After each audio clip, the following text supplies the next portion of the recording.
computing power is growing rapidly. Right. We create simulations of worlds. Yeah, it's very possible that we'll live in a simulation. The odds that we're in base reality is 1 in billions. Then that may be due to some calamitous event that erases civilization.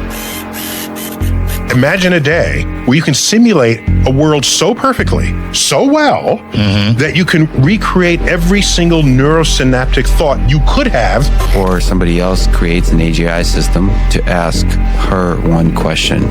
What would that question be? What's outside the simulation?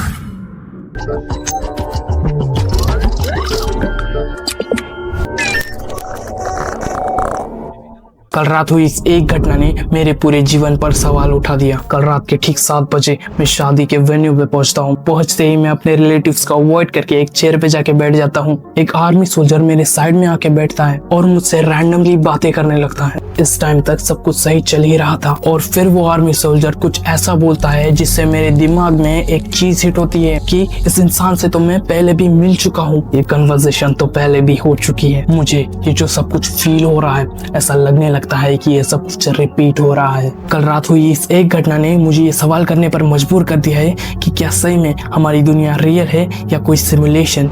आपके साथ भी ऐसा कभी ना कभी हुआ होगा, किसी चीज को देख के या बात करके ऐसा लगा कि ये चीज तो मेरे साथ पहले भी हो चुकी है। जाहिर सी बात है, अगर आपके साथ कुछ अननेचुरल होता है तो दिमाग में सवाल तो आएगा ना, जो मुझे फिर से सोचने पर मजबूर कर दिया कि क्या सही में मैं रियल हूँ, कि क्या ये सब कुछ माया है, क्या सही में ये सब कुछ पहले ही लिखा जा चुका है, क्या सही में हम कभी मरते नहीं, क्या ये सब कुछ इल्यूजन है और क्या ये सब कुछ सिमुलेशन है। इन सारी चीजों के बारे में हम जानेंगे इस वीडियो में। इस वीडियो की एंड तक आप खुद जान जाओगे कि क्या हमारी दुनिया रियल है या कोई सिमुलेशन। तो क्या आप आ रहे हो मेरे साथ?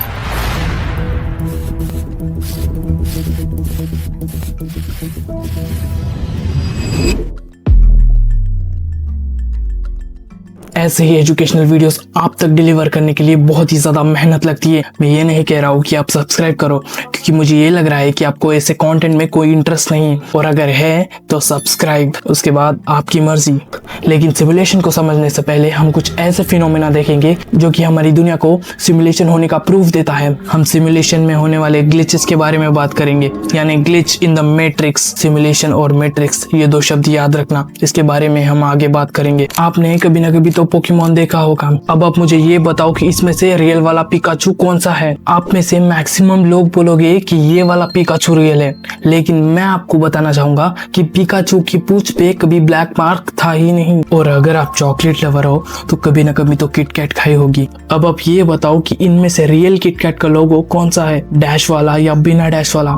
असलियत में किटकैट में कोई डैश था ही नहीं। और अगर आपको और एग्जांपल्स देखने हैं तो इंटरनेट पे आपको कई सारे एग्जांपल्स मिल जाएंगे। और इसी फिनोमिना को मंडेला इफेक्ट कहते हैं। मंडेला इफेक्ट अपने आप में बहुत ही ज्यादा बड़ा फिनोमिना है, इसके बारे में हम कभी और बात करेंगे। इस इफेक्ट में लोगों को ऐसा लगता है कि पास्ट की कुछ चीजें चेंज हो चुकी हैं। उनका मानना ये है कि ऐसी चीजें कभी एग्जिस्ट ही नहीं करती थी, या कोई चीज ऐसी नहीं बल्कि थोड़ी अलग हुआ करती थी। मगर दोस्तों, मंडेला इफेक्ट का आज तक कोई भी साइंटिफिक एक्सप्लेनेशन नहीं है जिससे हम ये प्रूव कर पाए कि हमारी रियलिटी एक्चुअली में एक सिमुलेशन है। लेकिन ये बातें तो फिजिकल ग्लिचेस के बारे में थी। अब हम बात करने वाले हैं मेंटल ग्लिचेस के बारे में। दोस्तों, आपको भी कभी ना कभी ऐसा एहसास हुआ होगा, किसी घटना के होने से पहले या उसके बाद या किसी जगह जाने के बाद आपको ऐसा फील हुआ होगा कि ये घटना तो मेरे साथ पहले भी हो चुकी है, या यहाँ तो मैं पहले भी आ चुका हूँ, जबकि वो कभी हुई ही नहीं और आप कभी वहां पे गए ही नहीं। लेकिन आपको बहुत ही ज्यादा स्ट्रॉन्ग फीलिंग आती है कि ये घटना मेरे साथ पहले हो चुकी है। इस फिनोमिना को डेजा वू कहते हैं। इस चीज के बारे में मैं वीडियो के स्टार्टिंग में बात कर चुका हूँ। मंडेला इफेक्ट की तरह डेजा वू का भी कोई साइंटिफिक एक्सप्लेनेशन नहीं है। इस चीज को कोई भी समझ नहीं पाया कि आखिर क्यों ये होता है। इस फिनोमिना को हजारों नहीं बल्कि लाखों लोगों ने नोटिस किया। कई लोग मानते हैं कि ये सिमुलेशन में कोई एरर हो सकता है।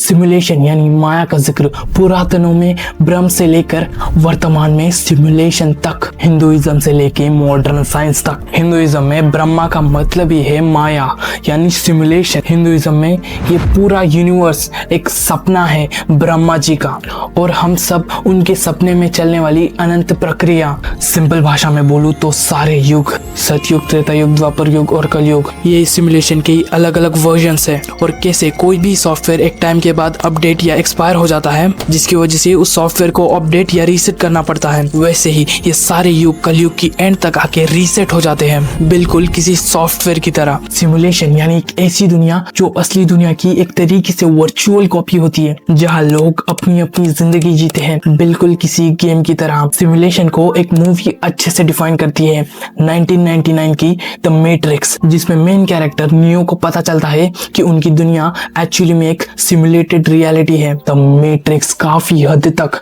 इंस्पायर्ड है इन फिलॉसफी से, माया, मोक्ष और संसार। सिमुलेशन थियोरी को पॉपुलर किया स्वीडिश फिलोसोफर निक ब्रायनस्टन ने, जहाँ पे उनका ये मानना है कि हमारी दुनिया एक सिमुलेशन है, मतलब एक ऐसी दुनिया जिसे एक हायर इंटेलिजेंस स्पीशीज ने बनाया होगा, बिल्कुल किसी गेम की तरह।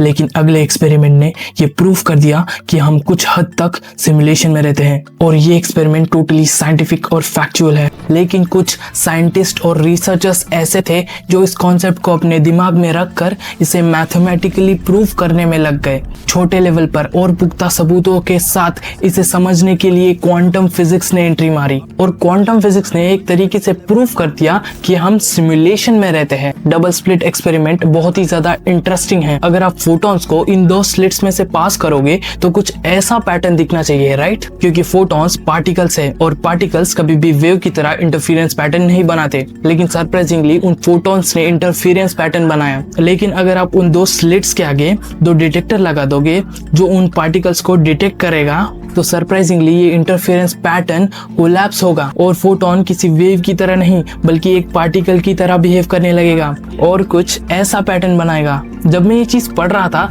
तब मैं टोटली शॉक्ड हो गया, और मेरे मन में सिर्फ एक सवाल आया कि आखिर ऐसा कैसे पॉसिबल है। इस चीज के बारे में हम आगे बात करेंगे, और इस एक्सपेरिमेंट से ये प्रूफ होता है कि क्वांटम लेवल पर ऑब्जर्वेशन करने पर लाइट अपनी लो वेव एनर्जी स्टेट से पार्टिकल स्टेट में ट्रांसफॉर्म होती है, एग्जैक्टली किसी गेम की तरह। अब वो कैसे, उसे समझने के लिए हम GTA 5 का एग्जांपल लेते हैं। जब आप इस गेम को स्टार्ट करते हो तब इस गेम का पूरा मैप रेंडर नहीं होता, और ऐसा क्यों होता है? इसका जवाब ये है कि वो कंप्यूटेशनल या फीजिबल स्टेट में नहीं है। मतलब GPU को इतनी मेहनत क्यों करनी गेम के उस पार्ट को रेंडर करने के लिए जो प्लेयर देखने ही नहीं वाला।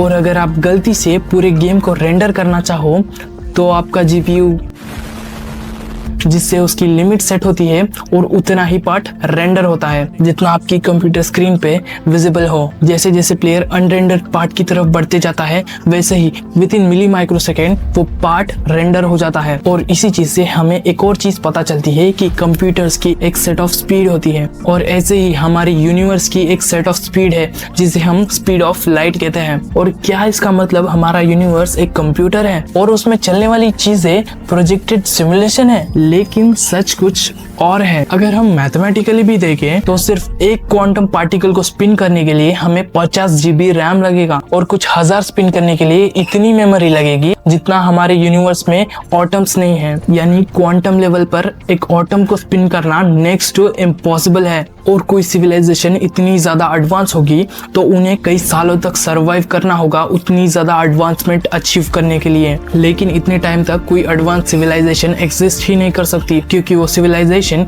खुद को डिस्ट्रॉय कर देगी, जिसे हम द ग्रेट फ्यूचर हाइपोथेसिस कहते हैं। लेकिन आज से 400-500 साल पहले एक ऐसा आदमी था जो कि अपने टाइम से बहुत ही ज्यादा आगे था, जो कि लियोनार्डो दा विंची, एक इविल जीनियस था, जिसकी स्टोरी मैंने इस वीडियो में बता रखी है। और अगर आप इंटरेस्टेड हो तो लियोनार्डो दा विंची की डॉक्यूमेंट्री जरूर देखना।